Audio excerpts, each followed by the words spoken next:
नमस्कार प्यारे विद्यार्थियों। अब इस वीडियो में हल करेंगे अनसॉल्व पेपर 2022 का सेट वन का भाग तीसरा। इसके पहले दो भाग हम बता चुके हैं, तो इस तीसरे भाग में सवाल नंबर हल करेंगे छठवें का से। देखो, इसमें भी क्या है, सभी खंड हल करना है और इसमें भी प्रत्येक सवाल 4 अंक का होगा। इसमें 4 सवाल दिए गए हैं और सभी खंड हल करना, कोई छोड़ना भी नहीं है। तो देखते हैं सवाल नंबर का। और इस समय हम हर एक अनसॉल्व पेपर का बारी बारी से क्रमबद्ध सॉल्यूशन प्रोवाइड करा रहे हैं। तो सभी सॉल्यूशन देखने के लिए, अपनी प्रतिक्रिया व्यक्त करने के लिए आप चैनल को सब्सक्राइब कर लेना। और फिर भी कोई सुझाव हो तो हमें कमेंट ज़रूर करना, कमेंट करिए विशेष रूप से, ठीक है। तो हमें भी पता चलता है और दूसरे दोस्तों को भी पता चलता है कि हाँ, इस चैनल पर कमेंट आ रहे हैं, तो इसका हम रिप्लाई ज़रूर करेंगे। लेकिन कमेंट नहीं होंगे तो इसलिए थोड़ा सा वो, चलो खैर, आगे सवाल देखते हैं। कह रहा है, दो क्रमागत धनात्मक सम संख्याओं के वर्गों का योगफल 244 है, संख्याएं ज्ञात कीजिए। तो पहला सवाल, तो जब भी बात करें क्रमागत संख्याएं, ठीक है, तो इसका मतलब होता है क्रम से आने वाली। क्रमागत मतलब क्रम से आने वाली। तो हम मान लेते हैं यहाँ पर दो संख्याएं, हम लिखेंगे माना दो क्रमागत, ठीक है, ये क्रमागत लिखा है, सम संख्याएं, क्योंकि सम संख्याओं की बात की है। संख्याएं बराबर, एक तो हमने x माना, दूसरी मान लिया x प्लस 2, ठीक है। अब यही क्यों मानी, अगर हम देखें, जैसे एक मान के चलिए, हमारी दो जो है, ठीक है, जैसे ये मान रहे दो, दो क्या है, एक सम संख्या है। अब दो में दो प्लस और करें तभी तो अगली सम संख्या 4 आएगी। तो यही कॉन्सेप्ट यहाँ पर लागू होता है। अगर 2+1 कर दें तो ये तो 3 आता है, 3 एक विषम संख्या होती है ना। तो दो ही ऐड करेंगे, यानी सम संख्या ही ऐड करेंगे, तभी तो क्या आएगा, ठीक, तभी आएगा एक सम संख्या प्राप्त होगी। तो ये ध्यान रखिए, ठीक है। तो हमने ये ऐसे मान लिया संख्याएं। अब जब संख्याएं मान ली, तो अब प्रश्न को पढ़िए, क्या करें, दो क्रमांक सम संख्याओं के वर्गों का योगफल 244 है। अब यहीं से प्रश्न लागू होता है, तो हम लिख देते हैं प्रश्नानुसार। तो प्रश्न क्या कहता है भाई, कह रहा है वर्गों का योग यानी एक पहली संख्या x, इसका वर्ग हो गया, और दूसरी का भी स्क्वायर, यानी x प्लस 2 का होल स्क्वायर बराबर कितना के, 244 के, ये है। अब इसको कर लेते हैं, इसका वर्ग ओपन कर लेते हैं, तो ये आ जाएगा एक्स स्क्वायर प्लस इसका, देखो a प्लस बी का होल स्क्वायर वाला फार्मूला यहाँ पर लग रहा है। तो ये हो जाएगा एक्स स्क्वायर प्लस 2 का वर्ग 4 प्लस का 2a भी होता है ना, तो 2 ये सूत्र वाले और 2 इनका गुणा, कितना हो जाएगा 4x बराबर 244। अब देखो इनको जोड़ दो, एक इसको ब्रैकेट लग गया भूल से, कोई दिक्कत नहीं है, ठीक है। तो इसको ब्रैकेट ओपन कर दो, तो एक एक दो, ये तो होगा 2x² प्लस ये 4x बाद में लिख लो 4x, और प्लस ये अचर पद यानी 4 बराबर 244, ये हो जाएगा। अब क्या करूँ, 244 को इधर ले आओ, तो ये आ जाएगा 2x² प्लस का ये 4x। अब देखो प्लस का ये 4 है, 244 को डला दो तो इधर आ जाएगा माइनस का 244 बराबर 0। अब यहाँ से 2x², अब प्लस का ये 4x। अब देखो 4 में 244 लेस कर दो तो बचेगा माइनस के 240 बराबर 0। 2 ले लो कामन एक बार, तो अंदर बचेगा x² प्लस का 2 का कामन का मतलब होता है भाग, ठीक है। इसका मतलब 2 से इसमें भाग दिया जा रहा है, तो ये आ जाएगा 2x माइनस 2 का भाग इसमें, तो 2 एकम 2, 2 दूना 4, 120 बराबर 0, ठीक। अब 2 को इसके ऊपर 0 बटे में भेज दो, तो ये आ जाएगा x² प्लस का 2x माइनस के 120 बराबर 0। 0 बटे आएगा तो इसका मतलब है कि 0 ही हो जाएगा। अभी तक ब्राइटनेस ज़्यादा थी, खैर।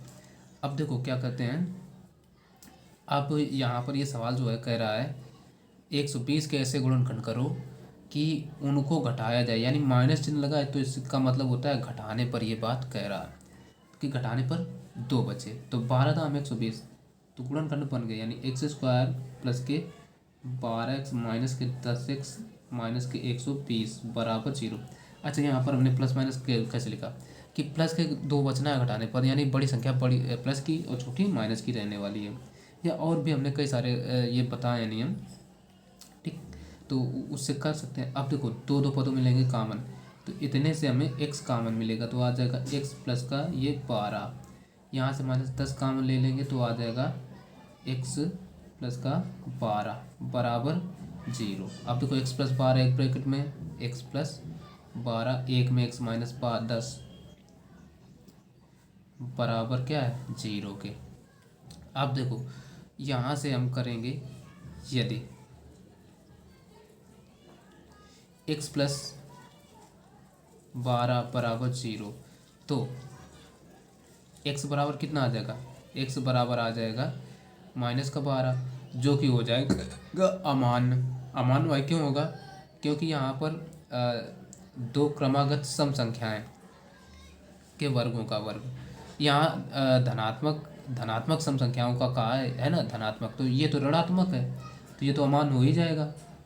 ठीक, अब बचाइए, इसको भी ले लो, यदि x माइनस 10 बराबर 0, तो यहाँ से x बराबर कितना आ जाएगा 10, ये x बराबर 10 आ गया। अब जब x बराबर 10 आ गया तो हम कह सकते हैं माना दो क्रमागत संख्याओं का, तो अब यहाँ से संख्याएं हम लिख सकते हैं। अतः दो क्रमागत धन सम संख्याएं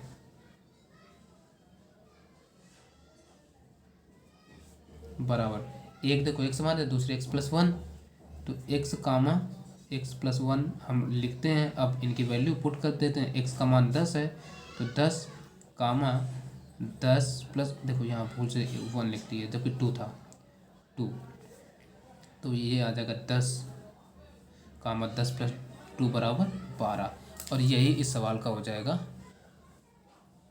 आंसर। तो इस तरीके से आपको सवाल हल करना है। तो अब देखते हैं अगला नंबर सवाल। अब देखते हैं अगला सवाल, यानी प्रश्न संख्या 6 का खा। 6 का खा कह रहा दी गई आकृति में त्रिज्य खंड OACB 3.5 सेंटीमीटर त्रिज्या वाले वृत्त जिसका केंद्र O है का चतुर्थांश है। यदि OD बराबर 2 सेंटीमीटर है तो छायांकित भाग का क्षेत्रफल ज्ञात कीजिए। तो छायांकित भाग का क्षेत्रफल ज्ञात करना में, अब एक बात समझ लो, यहाँ पर क्या क्या है, केंद्र O का चतुर्थांश है। चतुर्थांश मतलब ये कोण जो होगा कितना होगा 90 अंश का, ठीक है, क्योंकि चतुर्थांश 360 पूरा वृत्त 60 अंश का, उसका चतुर्थांश कितना 90 डिग्री होगा, तो ये 90 अंश हो गया। अब त्रिज्या कितनी दे रखी है हमें 3.5 सेंटीमीटर, और ये यहाँ से यहाँ तक की दूरी 2 सेंटीमीटर है। तो इसका मतलब है इस त्रिज्य खंड का क्षेत्रफल निकाल लें और इस त्रिभुज का क्षेत्रफल घटा दें तो इस छायांकित भाग का क्षेत्रफल आ जाएगा। तो यही काम हमें अब करना है। ठीक, तो ये इधर लिखते हैं हल। हल में सबसे पहला काम है, हमें जो दिया है ये त्रिज्य खंड की त्रिज्या, इसको लिख लेते हैं त्रिज्य खंड की त्रिज्या,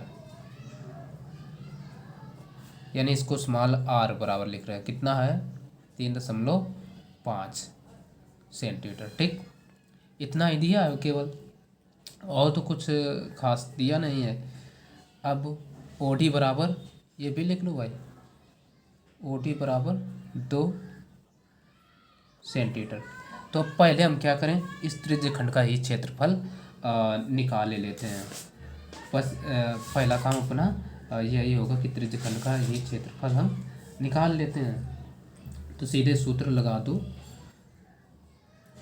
ये सूत्र जरूर याद रखिए, त्रिज्य खंड का क्षेत्रफल बराबर होता है थीटा बटे 360 इंटू पाई आर स्क्वायर, ये सूत्र होता है त्रिज्य खंड का।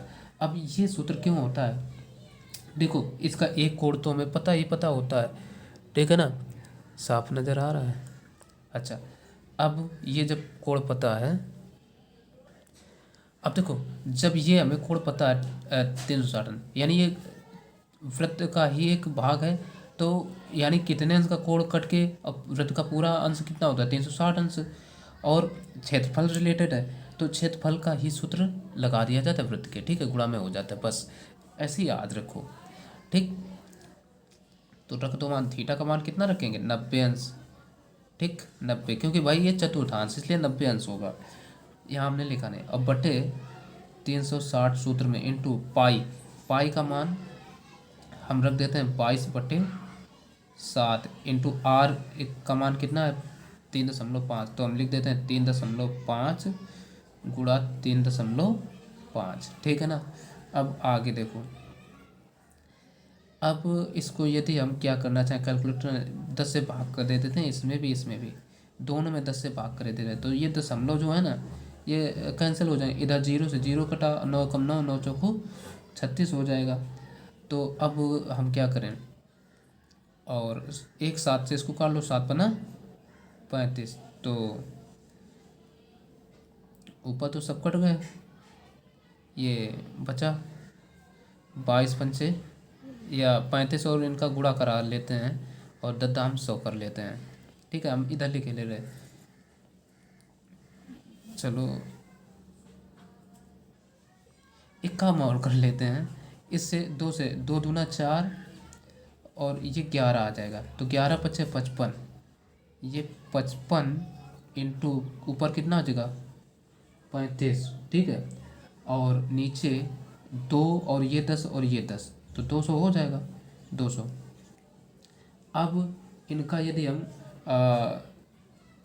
2 से इसको कटने वाला तो है नहीं, हालांकि हम एक काम ये करते हैं, अगर इसको कुछ इस तरीके से लिख लें आसानी रहेगी ना, इनका गुणा करा दें, ऊपर का गुणा करा लो और नीचे फिर हमें 100 से भाग दे देना है, बस ये सिंपल सा काम हम कर लेते हैं। अब ये 35×55 जो आया ना ये 1925 आया, अब बटे में कितना चल रहा है 200। अब यहाँ यदि हम इसको कुछ और ऐसे लिखना चाहें, 1925 में केवल 2 से भाग दे लें, या 200 से भाग देना है तो हम एक तरीका ये अपना रहे हैं, इसमें क्या करते हैं 2 से भाग देते हैं, ठीक है, तो ये आ जाएगा 2 से भाग करेंगे तो आ जाएगा 962.5, ठीक है ना, बटे 100 ये आएगा।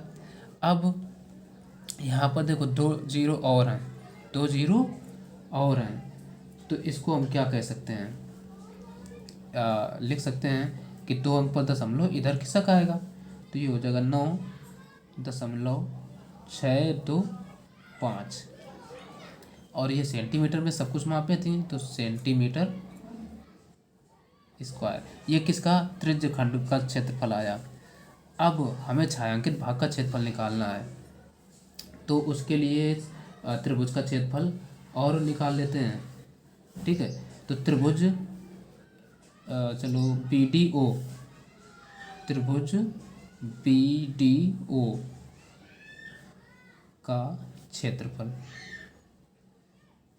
बराबर क्या होगा, BDO का क्षेत्रफल बराबर आएगा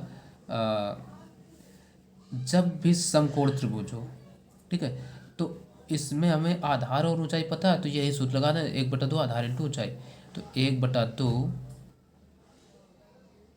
आधार इंटू ऊंचाई, चलो लगा दो भाई, तो 1/2 इंटू आधार क्या है 3.5 इंटू ऊंचाई कितनी है 2, तो 2 से ये 2 कट गया तो ये बराबर आ गया 3.5 सेंटीमीटर स्क्वायर। अब छायांकित भाग का पूछा है तो लगा दो सूत्र, छायांकित भाग का क्षेत्रफल क्या होगा, छायांकित भाग का क्षेत्रफल बराबर। छायांकित भाग का क्षेत्रफल आएगा त्रिज्यखंड का क्षेत्रफल, ठीक है, त्रिज्यखंड का क्षेत्रफल माइनस त्रिभुज, ये कौन सा था, बीडीओ, बीडीओ का क्षेत्रफल, ठीक। तो रख दो बराबर। त्रिज्यखंड का क्षेत्रफल कितना आया है, ये 9.625, 9.625 माइनस त्रिभुज का 3.5, 3.5। अब इसमें 3 अंक लिखा है तो इसमें एक ही है तो डबल ज़ीरो और कर लो। अब घटा दो तो देखो 5 में 0 5, 2 में 0 2, 6 में 5 1, 9 में 3 बचा 3, 9 में 3 मतलब 6, ठीक है, 6.125 और ये सेंटीमीटर स्क्वायर। इसका जो आंसर होगा ना वो यही हो जाएगा, ठीक। तो अब अगला सवाल, अब देखते हैं प्रश्न संख्या 6 का गा। 6 का गा जो है वो क्या कहता है, कह रहा है 5 सेंटीमीटर 6 सेंटीमीटर तथा 7 सेंटीमीटर भुजाओं वाले एक त्रिभुज की रचना कीजिए और फिर एक अन्य त्रिभुज की रचना कीजिए जिसकी भुजाएं दिए हुए त्रिभुज की संगत भुजाओं की 7/5 गुनी है। देखो यहाँ ऊपर अंश बड़ा, इसका अर्थ ये हुआ कि चित्र जो मूल चित्र होगा उससे बड़ा बनेगा, ये बात समझ लेना है, ठीक है। तो ऐसे में हमें क्या करना है ये समझते हैं। तो सबसे पहले जो हमें त्रिभुज की मापें दी गई हैं वो 5 6 7, तो सबसे पहला काम करें 6 सेंटीमीटर का एक आधार खींच लेते हैं, ठीक। आधार खींचने के लिए क्या करेंगे, हमने ये, ठीक है, ऐसे एक हमने ये नीचे की ओर खींच रहे हैं, 6 सेंटीमीटर का माप लेते हैं, यहाँ से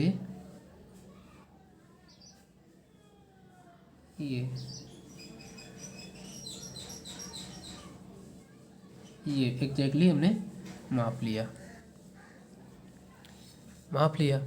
अब क्या करना है, अब देखो अगला क्या का 5 सेंटीमीटर फिर 6 सेंटीमीटर 7, यानी 5 का चाहे चाप मार दो इधर से और 7 का इधर से, यानी इन दो मापों के चाप मारने हैं, तो मारते हैं हमने। तो देखो हमने माप करके ये चाप इधर से मार रहे हैं 7 सेंटीमीटर का, ठीक है। तो देख सकते हैं यहाँ से हमने 7 सेंटीमीटर का ये चाप मार दिया, ठीक। अब क्या करना है, अगला इधर से 5 का बच्चा तो 5 सेंटीमीटर कैसे मापेंगे, ऐसे देखो थोड़ा सा सिंपल सा मापने का तरीका समझ लो, यहाँ से रखा एग्जैक्टली ये, और ये देखो थोड़ा सा ज़्यादा हो गया ये, ठीक है ना, ये ऐसे माप लिया। अब मापने के बाद यहाँ रखो प्रकार की नोट, इसको जहाँ कट कर रहा हो काट लो, आपस में इन दोनों को मिला दो, ठीक है ना। तो जब मिला दिया तो ये एक त्रिभुज इस प्रकार का बना। मिला देने के बाद फिर क्या करना है, यहाँ से हमें एक न्यून कोण बनाती हुई रेखा नीचे की ओर खींचना है, ठीक। नीचे की ओर खींच दिया। नीचे की ओर खींचने के बाद क्या करना है, ये जो रेखा खींची है ना, ये इसको बराबर कितने भागों में बांटना है, यानी जो बड़ा भाग हो, अंश वाला भाग बड़ा है तो उसी बड़े भाग के जितने ये इसके हमें भाग करने होंगे। तो कर लेते हैं, करने के लिए ये प्रकार का ही प्रयोग करेंगे ऐसे, ठीक है ना, जैसे यहाँ रखा और बस बराबर भागों में काटते चले जाएंगे। अब देखो ये बराबर भागों में बांट लिया। अब बराबर भागों में बांटने के बाद क्या करना है, सवाल को एक बार देखो, क्या था, भुजाओं की 7/5 गुनी हो, इसका मतलब 5 गुनी हो, तो 5 यानी 5वां भाग जो होगा छोटा वाला उसको हम क्या करेंगे, इससे मिला देंगे, इससे मिला दिया। अब इसको मिलाने के बाद हम ये कोण जो है इस कोण को मापेंगे। यहाँ पर प्रकार की नोक रख के एक चाप यहाँ खींच देते हैं, चाप खींच दिया। चाप खींच दिया। चाप खींचने के बाद यही काम यहाँ से करेंगे 7 पर, क्योंकि हमें 7/5 गुना बनाना है। तो जो चाप वहाँ मारा ये करेंगे। अब इसके बाद हमें ये करना है, ये जो है ये इसको माप लेते हैं यहाँ से। ये कोण कितना है भाई, है ना, ऐसे माप लिया। मापने के बाद प्रकार की नोक उठाई और यहाँ रखी। ठीक है, हो सकता है थोड़ा अंधेरा हो रहा हो, लेकिन समझना आपको है। ये माप दिया। अब इससे होती हुई, यहाँ से होती हुई एक रेखा हम ऐसे खींच देंगे यहाँ से। हो सकता है थोड़ा सा धुंधला नज़र आ रहा हो चूँकि अंधेरा हो गया। ठीक है,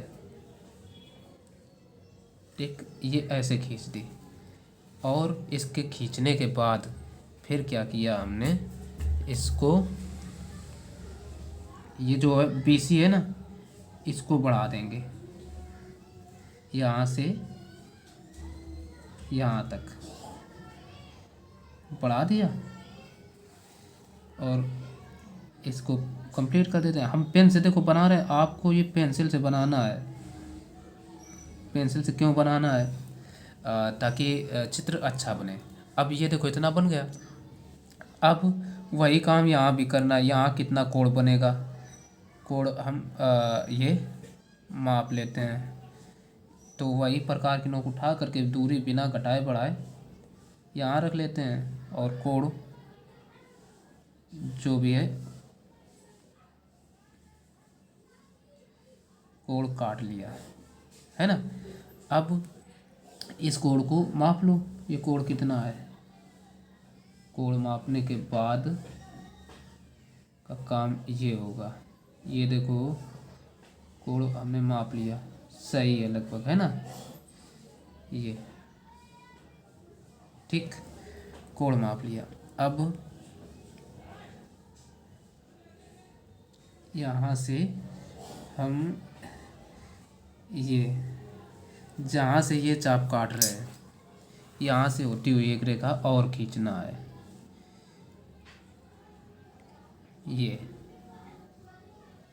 तो ऐसे हम खींच सकते हैं। जहाँ से ये रेखा है बिल्कुल एग्जैक्टली होती हुई जाए, देख सकते हैं। तो अब हम ये रेखा खींचने के लिए ये ले आए, खींच दी। और इसको और थोड़ा आगे को बढ़ा दो, ये जो है। और आप पेंसिल की नोक को बिल्कुल शार्प रखें। इसको नाम दे दो C', इसको A'। अब ये जो त्रिभुज बना BC', A', यही अभीष्ट त्रिभुज हुआ।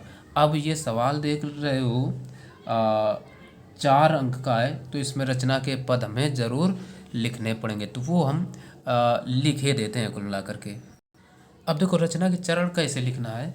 रचना के चरण लिखने के लिए जो प्रोसेस इसमें शुरुआत से किया वही बस लिखते चले जाना कि कैसे किया, किस तरीके से। तो जैसे सर्वप्रथम हमने 6 सेंटीमीटर का आधार एक BC खींचा। ये माप कितनी थी, 6 सेंटीमीटर। ठीक, ये 6, ये कितनी थी, 7 थी, और ये थी 5। तो यही किया ना। तो इन सबको हमें एज इट इज बस लिखना है। तो यहाँ पर हमने क्या किया, जैसे जैसे चित्र बनाया उसी के अकॉर्डिंग हमने ये रचना लिख दी। अब रचना में आप देख सकते हैं, रचना में देखो सर्वप्रथम क्या किया, 6 सेंटीमीटर का आधार एक BC खींचा। उसके बाद बिंदु B से 7 सेंटीमीटर बाद 5 सेंटीमीटर के चाप मारे, है ना। बिंदु B से ये 7 का मारा, ये यहाँ से 5 का मारा। उसके बाद क्या हुआ, B व C को A से मिलाया, या B को और C को 1 से मिला दिया। उसके बाद क्या किया था, बिंदु B से एक न्यून कोण बनाती हुई रेखा BX खींची थी। ये बिंदु B था, इससे न्यून कोण बनाती हुई रेखा एक BX खींची। फिर क्या किया, BX को 7 बराबर भागों में बांटा, जिसके नाम B1 B2 B7 तक दे दिए।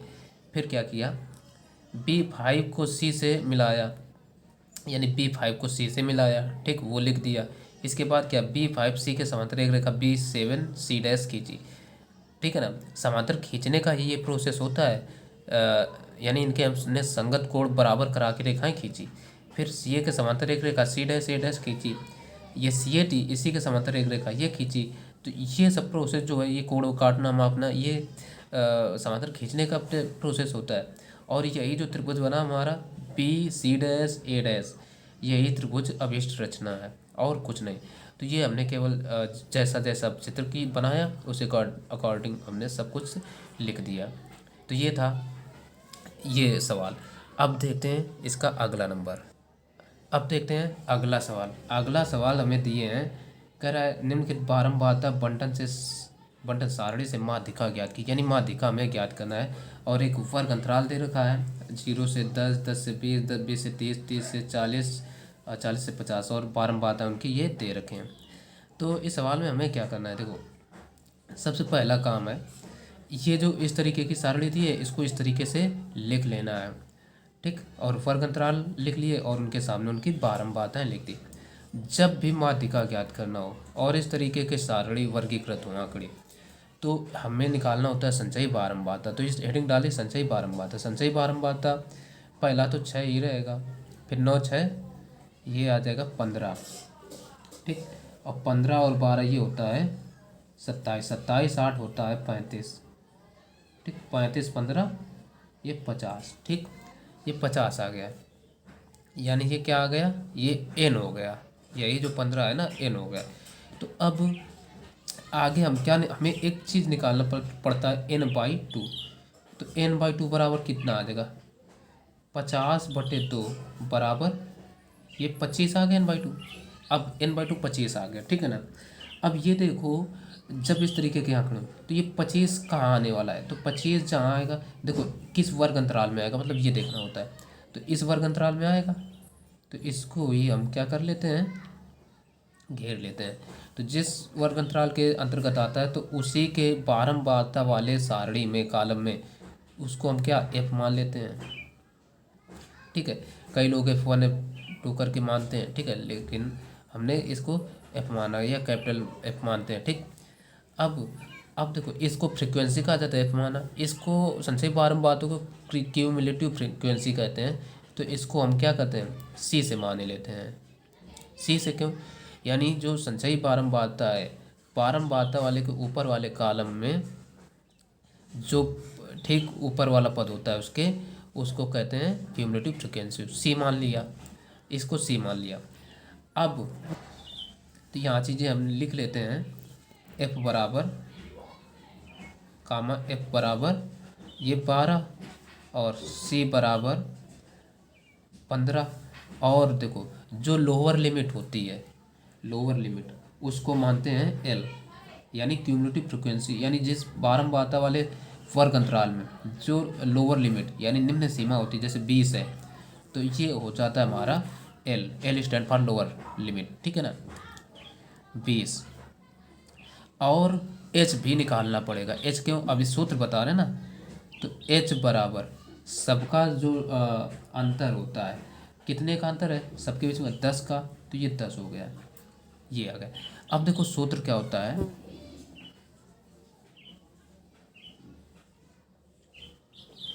माध्यिका बराबर सूत्र होता है एल प्लस, ठीक है, एल प्लस n/2 माइनस सी अपान एफ, यानी ये जो क्यूमुलेट स्मॉल एफ है और इनटू में एच होता है ये। तो इसी में रख दो मान। हाँ दूसरे सूत्र भी मिल जाएंगे, वो भी आगे हम बताएंगे किसी दूसरे सवाल में, है ना। तो एल का मान कितना है, ये 20 प्लस n/2 का ये अभी आया निकल के 25 माइनस सी का मान ये है देखो 15 बटे एफ का मान 12 इंटू एच है 10। तो पहला काम तो हम इसको काट लेते हैं, 2 से 2 पंचे 10, 2 छंग 12। तो ये आ गया 20 प्लस 25 में 15 घटा दो बचेंगे 10 इंटू 5 बटे ये 6 हैं 6। एक बार इसको फिर काट लो, पता नहीं, हाँ 2 से काट लेते हैं, 2 3 6, 2 पंचे 10। अब ये आ गया 20 + 5, 5 का गुणा पचम 25/3। अब इसको कर दो डिवाइड, तो ये आ जाएगा 20 + 3 × 24, 3 × 24, भाग नहीं जाएगा, दशमलव लगाओ, जीरो बढ़ाओ, 1 बचा, 3 तिरका 9, 3 तिरका 9, 20 8 28, तो ये हो गया 28.33। और यही जो थी माध्यिका, इसका ये पूरा का पूरा हो गया आंसर। तो आशा है ये वीडियो अच्छे से समझ में आया होगा, और आपकी कोई प्रतिक्रिया हो तो कमेंट के माध्यम से ज़रूर हमें बताएं, उसका भी समाधान किया जाएगा। तो बाकी के जो सवाल होंगे उनको हम अगले वीडियो में बताएंगे। तो मिलते हैं फिर नेक्स्ट अगले वीडियो में, तब तक के लिए नमस्कार, जय हिंद, वंदे मातरम।